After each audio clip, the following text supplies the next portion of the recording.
to the 4th floor with 2 or 3 huge bin bags full of old documents, as he said. They were guard books, which claimed to, and in fact did, keep a record right through the course, what the course contained, the lectures, who took the lectures, letters to the students telling them that they were in school, letters to headmasters inviting them to have students. So it was very interesting to see the procedures that one went through. It didn't matter that this was 1905, 1908. The principles were very much the same.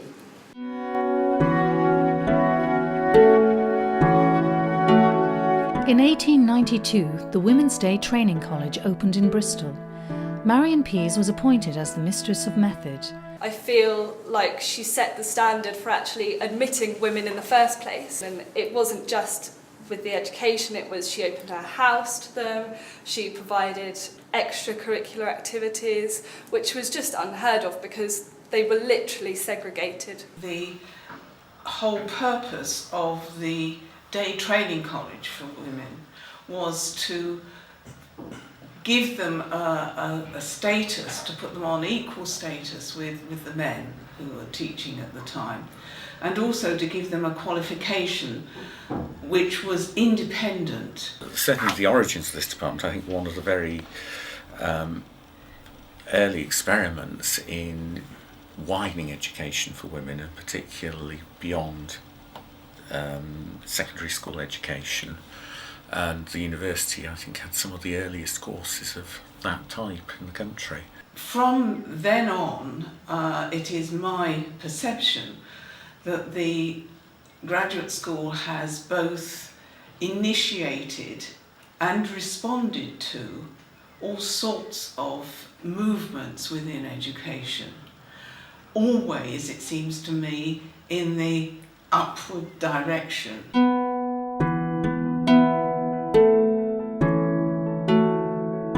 This early experiment in equality continued into the 20th century as the Men's Day Training College opened in 1905. In 1908, H.O. Wills decided to promise £100,000 towards the endowment of a university for Bristol and the west of England. In 1909, the King's Privy Council agreed to the creation of the University of Bristol. I did look through the guard books quite extensively, and there were matters, for instance, where there was disputes over pay, that the staff actually got together and wrote a letter to the University of Birmingham's teacher training staff and said, look, could you provide us with a breakdown of what your positions are, what your salaries are, because we want to know whether we're actually getting a good deal in comparison to the national average. And there were comparisons about whether the lessons should be run as men and women, whether other colleges did that. In 1912, Marion Pease retired as Mistress of Method. She was followed by the no less redoubtable Miss Amy Mullock, who wrote a reference for Eva Hamlin, a student from 1915 to 1917. As a teacher, she's very good. Her lessons are clear, varied and interesting. Her discipline is most satisfactory, and her illustrations and maps are excellent. Her classes are always eager to work. Perfect material, isn't it, for interpretations of history? Yeah. We could be using this today, but in rather different ways. Is this the equivalent of the handbook that we have now? Because it seems when you're saying like how you arrange your notebooks and then it's talking about standards, is it therefore the same document that we have now in this pink booklet that tells you how you arranged it? It's almost like cross-curricular, that's what we use the term now, so it seems that they are kind of using knowledge from other topics. Yeah, I was going to say, it feels like that's something at the moment that we're sort of at the forefront of and breaking down. Yeah. We're going to be the ones that brings it all together, but perhaps they've just always been trying and it's never quite got there. Yeah.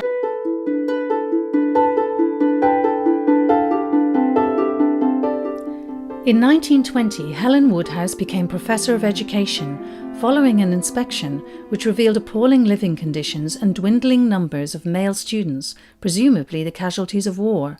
By the time she was appointed professor, women couldn't even vote in an election, but Helen Woodhouse continued the education equality experiment by introducing innovative ideas. There's records of her being in Birmingham, of course.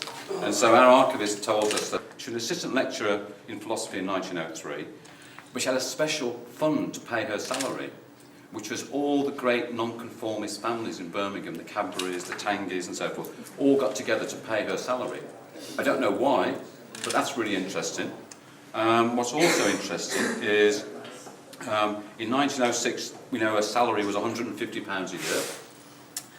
And also what's really interesting, she was the first female PhD graduate in 1907. There was some personal correspondence that I tracked down from Helen Woodhouse with the external examiner from Manchester, Bumpus Smith. And she put forward her idea to him about continuous assessment, no examination. And about this time, I was still visiting Professor Roy Niblett and trying to help him sort out his papers. I told him about my discoveries. He was very interested and said, well, yes, of course, I was taught by Helen Woodhouse. I remember her well, a tremendous person. She surprised us all by saying, when the very first time she met us, you don't have to come to my lectures at all. They are not compulsory. So, of course, all the students went. She was really quite a radical educational thinker, and I suspect that some of the other things, like you don't have to come to lectures that Elspeth mentioned, has probably laid a foundation of forward-thinkingness in the School of Education. The manner of discourse, the way in which people spoke, in the 1920s, it was very much a conversation between equals. So Whitehall praises Helen Woodhouse and invites her discussion and invites her interest. The 1930s saw a 10% decline in students to the training college, following a drop in school population. Miss Whitwell took responsibility for women after Amy Mullock died in 1928 and had the daunting task of arranging school practice. With only 10 schools offering placements for women in Bristol, some had to travel as far as Chepstow and Cheltenham. I found this sort of tube which has got the University of Bristol on, it's got red sealing wax on, and inside there are 3 certificates awarded by the University of Bristol. And the first one was her BA certificate, and that was awarded in 1931. This is her Diploma in Education certificate, awarded in 1932. And finally, there was another one from the university. This is a bit more scruffy. Awarded in 1937-38. It's a testamar in social study. From 1934, this is the Direction to Women Students on Secondary School Practice, just to kind of give you a sense of how little things have changed. Apart from regular attendance and punctuality are most desirable, each student should keep the following notebooks: a diary, and the number of lessons taken with a class of 20 or over, the number of lessons taken with a class under 20, the number of hours spent in school. At the end of the practice, the student will be required to fill in a timesheet with a summary of the facts in the diary, and they have to keep a lesson notebook, and they have to keep a syllabus book, and they have to keep an observation book. Critical notes of the lessons observed and of the reactions of the children should be made, and questions for discussion with the staff entered. The notes should be the most valuable in later method discussions. References to keeping records and all that sort of thing are things that are still going on in the outside world. And I say this because I had the privilege of being asked by the Minister of Education in Eritrea to produce a 5-10-year master plan on teacher education. Very much anybody who's been involved in teacher education, trying to get into people's heads the difference between the content that you teach and the manner in which you teach it, is still to this day a moment of transition and development.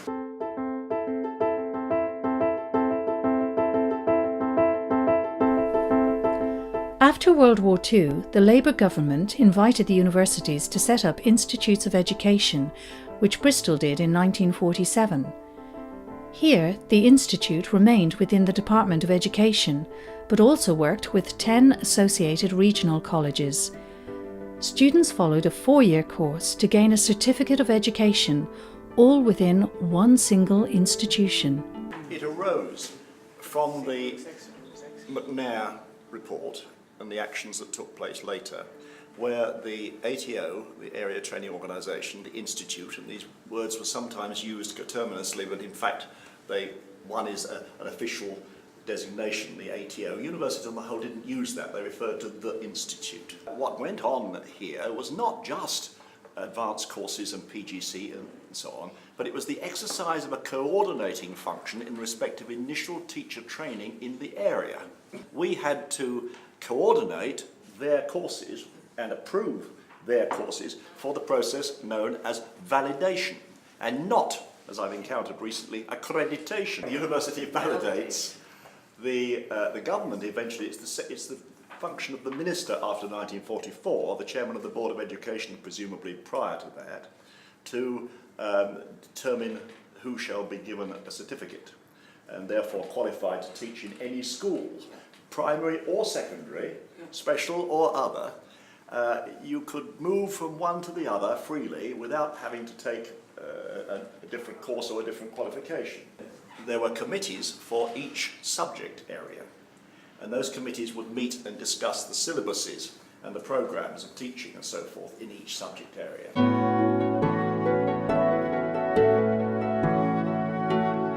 In 1957, Harold Macmillan announced, "The pattern of the Commonwealth is changing, and with it is changing Britain's position as the mother country. Our children are growing up." In terms of graduate education, this brought many international students to Bristol and encouraged development of further professional studies. We're not talking about Bristol and the colleges of education in this area. We're now talking about the outside world. And that's why it's important for us to highlight the international dimension of education and the impact of this place down there or out there. When I was here as a student, first of all in 1959, Roger Wilson had assembled about a dozen, I would guess, heads of schools from Africa who were here doing something. So it went back to his interests from Africa, and I think Bristol established its reputation as an acceptable place for overseas students way back in the 50s. We trained the Gambians here. When Simon Pratt was here, we had educational planners from Egypt, and we had Nigerian educators here. When Tricia and I started working, I think it was the Malaysians, Tricia, wasn't it? Yes, it was the Malaysians. And Tricia and I taught a course called TPC, Teachers, Pupils and Classrooms and so on. I can mention there were about 16 countries that I was personally involved in the education of their teachers. All the master's classes I taught from 1981 onwards when I joined typically had 50% international and 50% home. And so I think that was really, really rich learning experience for the students home and overseas that were involved. The result is that we have produced, I think, about 5 or 6 ministers throughout the years. We've had, certainly on the master's courses and also doing at doctoral level, students from, I suppose in the main from the old Commonwealth in the sense that they've been educated through English, but they are often extremely senior, very experienced people.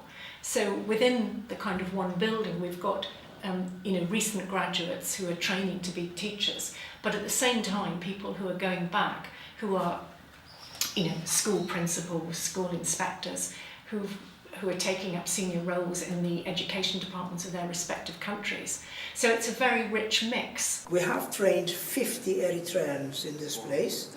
And I'm glad to report now that those people are in key positions in the Ministry of Education in that country.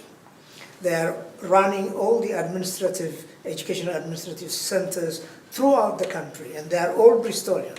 And one thing that you would discover if you go to Eritrea is Bristol University is much more popular than Manchester United. This was a particularly popular university department in terms of its internationalism, yes, but also in its internationalism from the point of view of its connection with Harvard, from the point of view that Piaget came here, from the point of view that Brunner did work here, from the point of view that A.S. Neal came here. In other words, when you start to think about the way it acted as a magnet, some of the most famous names in education. Through our work, we managed to continue the functions of teacher education, not necessarily in its narrower sense, but in its broader sense, and we took it to the outside world.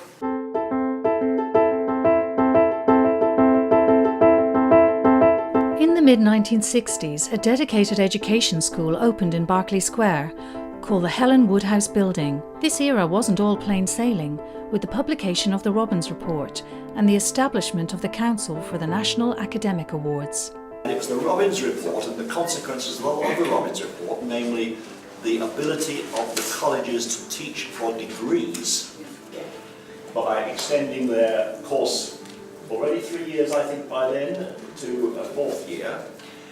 It was that gave rise to some of the inevitable tensions and difficulties between universities, plural, I'm not referring specifically to Bristol, and the institutes of education and the colleges. There was a whole period of flux between what the former training colleges were doing and the then renamed colleges of education, and then what became the new universities. Periods of tension between universities and the colleges came with the setting up of CNAA, and that became the acid test. Will a college go for CNA qualifications, or stay with the university? One of the problems in the early 1960s, as the colleges went to college of education, as the degree was formed and so on, was of course this question of who got an honours degree. But another, later on, when they became parts of polytechnics or colleges of higher education, was the diminution of the monotechnic principle, and therefore the weakening of education as a course of study within a university array, so that the universities had merely one department of education, or the colleges of higher education had merely one department, and so those people who had been used to a totally focused college, and I mean I was on staff of one such college, suddenly became just an element and lost a lot of power. And I think that the loss of that power still trickles through to Michael Gove's presentations today. Certainly in the 60s, it was the Quaker values that were challenging the rather authoritarian or more authoritarian approaches to structuring the curriculum and making learners subservient to a teacher-led programme.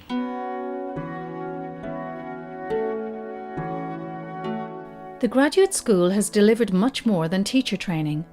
In the 60s, it began to develop postgraduate studies and research programs for international and domestic students in a range of courses including masters and PhDs. I came to Redland College in 1950 after leaving the RAF, and I had no career in mind, but I did a 2-year training in what had been an emergency teacher training college.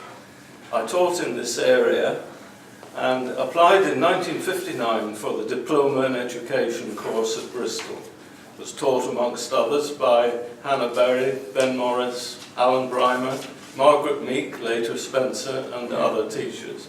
We did a 1-year course, full-time, lucky to get secondment, followed by 2 years research and production of a dissertation. I came back here then on an SSRC fellowship. There were 10 awarded annually.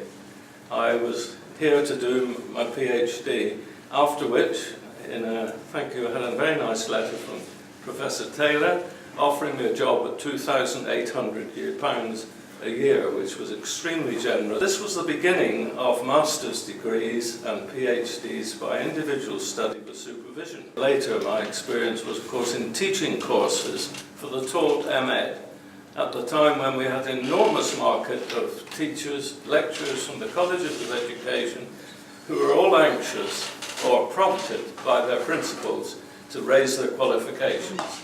And I think it's not untrue or unfair to say that we had a good living out of all that was going on in the expansion of teacher education in the early, middle and late 1960s and into the 70s.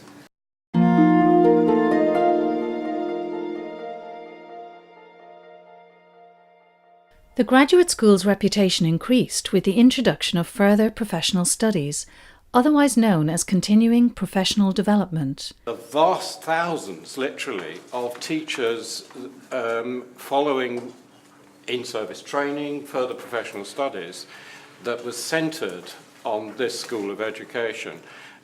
Jean was reminding me that in its heyday, further professional studies was reaching out to around 5,000 practising teachers a year in short courses and non-award-bearing courses. As far as the science was concerned, there was the massive injection into the science curriculum of the Nuffield projects, which of course was Nuffield funded by the Nuffield Foundation.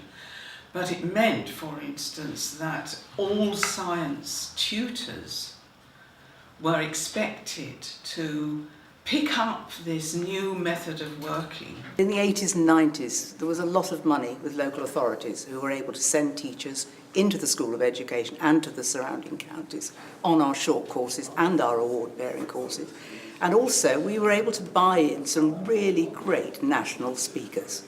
And the teachers were able to come out of schools, and they came and they filled the courses and refilled them because they were fascinated. It was, I think, a marvellous challenge to the school to become highly entrepreneurial, and that's also part of the culture that it's retained ever since. And as I've got to know other parts of the university, I realise that that kind of entrepreneurial culture doesn't exist widely across the university. Academics tend to think that, you know, the university owes them a living, and it's been very, very important for the long-term development of the school. We had also the Swan Commission, didn't we, for ethnic minorities, disadvantaged children and so on in this country. And I had the honour of really going to his place and inviting Lord Swan to come to our place here and give us a conference. And hence the result was what I call the book Swan and the Global Dimension. So the global dimension has never left. Perhaps it was at the periphery, but it was still at the heart of the functions of the school. One particular speaker that we had was Ruth Miskin, who I'm sure you all know very well. And she came probably 14 years ago, something like that, to start with her new system of teaching Bangladeshi children in the East End, and with her phonics. And anyway, she came to us, and then she came again. Malcolm, she came so many times, didn't she? And these hundreds and hundreds of teachers came to see her. And now in my part-time volunteer job as a school governor, I see her reading schemes being taught in schools. And it's, you know, just the valuable experience that all these teachers have had by coming to our courses here. One of the things that was introduced and still exists are what they call Baker Days, because the school year is 195 days, of which children are in school for 190. And those 5 days were intended to be for teacher professional development.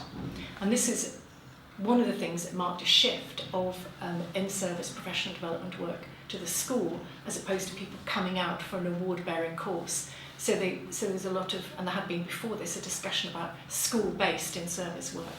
Now,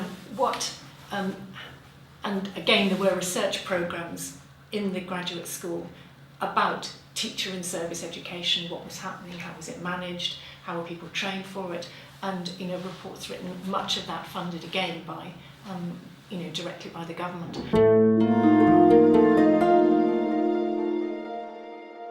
The 1970s saw many developments in teacher training due to the changes in wider society.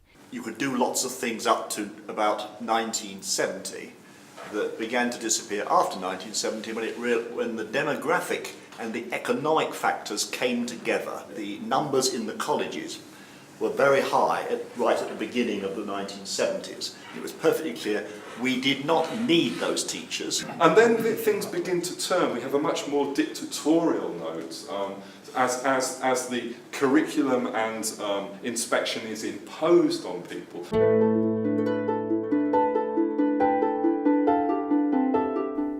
Moving on into the 1980s, further central control came with the introduction of the national curriculum in 1988. One of the effects I know it had through talking to colleagues of mine was that subjects like history and geography were lumped together and called humanities, together with RE.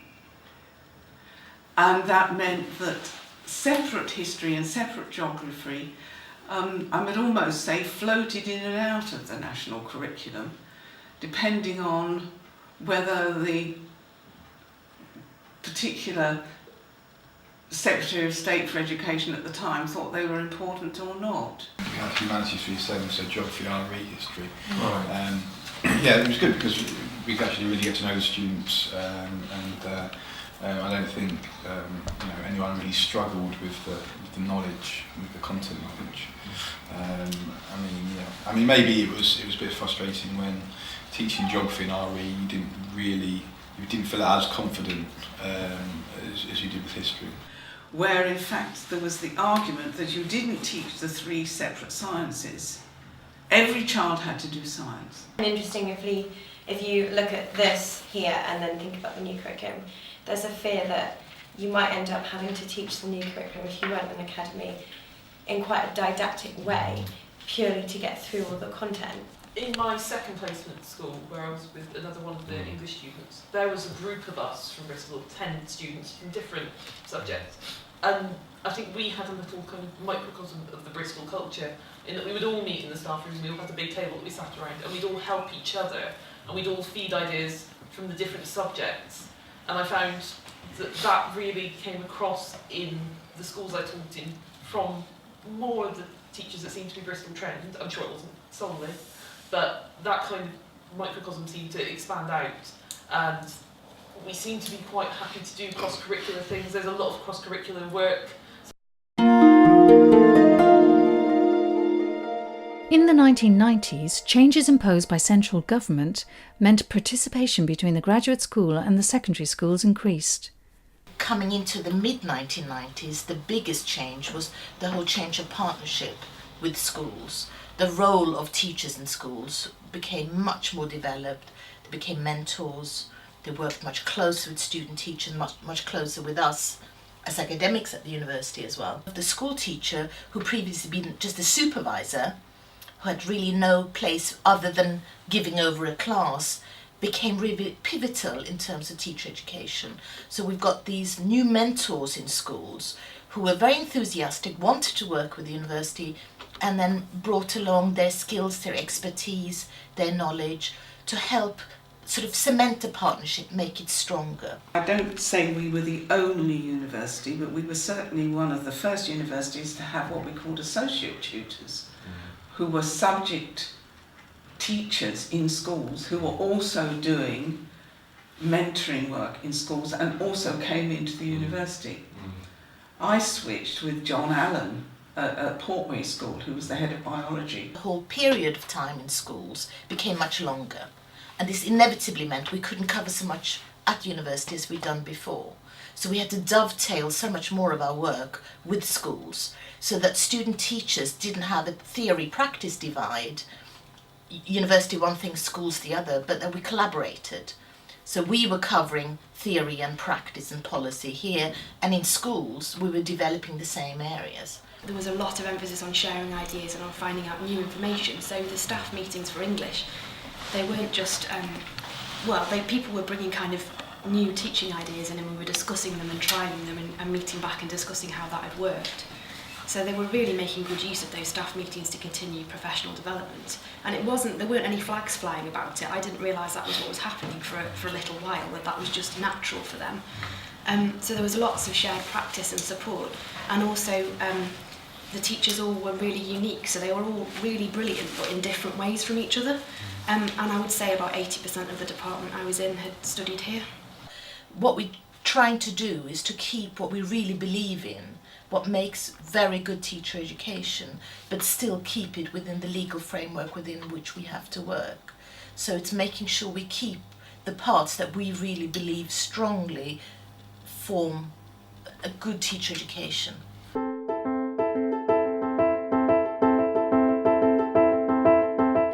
So what can the history of graduate education in Bristol teach us? How do we respond to national changes in education? What have we achieved here to enable students to become great teachers and educators for the future?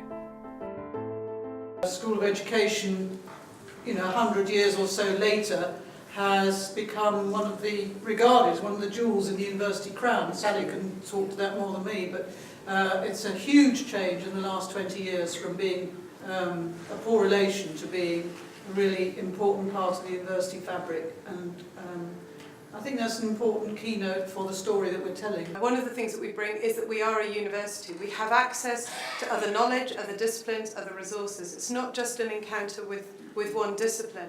And so there's a question for us in education about how we make that connection with the university more broadly visible. We also bring not just practice, but theory and research. And this precisely comes to this question about the relationship between teacher education and research. And there is only one thing I'm certain of in terms of the future, both of teacher education, universities, and the future generally, and it is that if we see a continued and increasing split between teacher education and research, there will be no teacher education in universities, because there will be no point in teacher education in universities. In my experience, the School of Education has always had a very strong commitment to research, and has done and is doing some innovative, groundbreaking work in the whole field of educational research. This has informed teaching and has within the school, and has informed the character and culture of the school. But I feel more than that, the aim and ambition of the researchers is that much of the work will have an impact on wider educational policy. I was really impressed at Bristol with the way that we were encouraged to think independently about teaching, and I was concerned coming into a PGC that I would be expected to toe the party line and not question what the current government or whatever government was in place when we were studying was telling us. We need to remember that a teacher is respected far more highly in society than a politician or a banker. Yes, indeed. At this moment, and that's an important reflection. And we also need to remember that generations of PGC students going out of this place have always said that the most powerful educational experience that they've had has been over that year. I was very fearful, having been out of education for quite a while and been working elsewhere, that having read the newspapers and read what's happening in education, I would be expected to go in and almost be a kind of Victorian kind of schoolmarm standing at the front of the room and being far more dictatorial than I remember my favourite teachers being. And it was a pleasant surprise to discover that I could get away with being largely myself and largely very floopy and a bit strange, and that was acceptable. Having teachers like our tutors that are just obviously expert at what they do throughout the whole year, obviously it's been tough and it's been horrible at times, but having that support there, I feel like that's why I'm so pleased I did a PGC rather than one of those that teach first other options and stuff. Just having that support there, you can just click an email and you know that there is help. They are setting you up to be very independent people, and so if you get on okay, then they will let you get on okay. But if you need it, which I have this year, I've had an immense amount of support, far more than I was expecting. We prided ourselves, if you like, on the reports that we had back from our external examiners and from Ofsted as one body. And we were lucky in that we had people working on the course, I'm talking now about the admin staff, who were as interested in the students as the academics were. And I think this is the important thing. If you can get people working, after all, we are in a people business, and it is business these days, isn't it? If you can get people who are working with students, who are interested in students, this is a really big plus. This is Helen Woodhouse. I led you all along the route in many ways by what I placed of her words on the front of this pamphlet. And it goes, there is no automatic safeguard. No subject and no curriculum can dispense with the teacher's periodic effect of heart and mind, or with his sensitiveness to growing possibilities and changing needs. The central problem of organisation is to safeguard and promote such high diligence and such awareness, and to help them to their full effect. That's a pretty powerful thing to be saying, even today.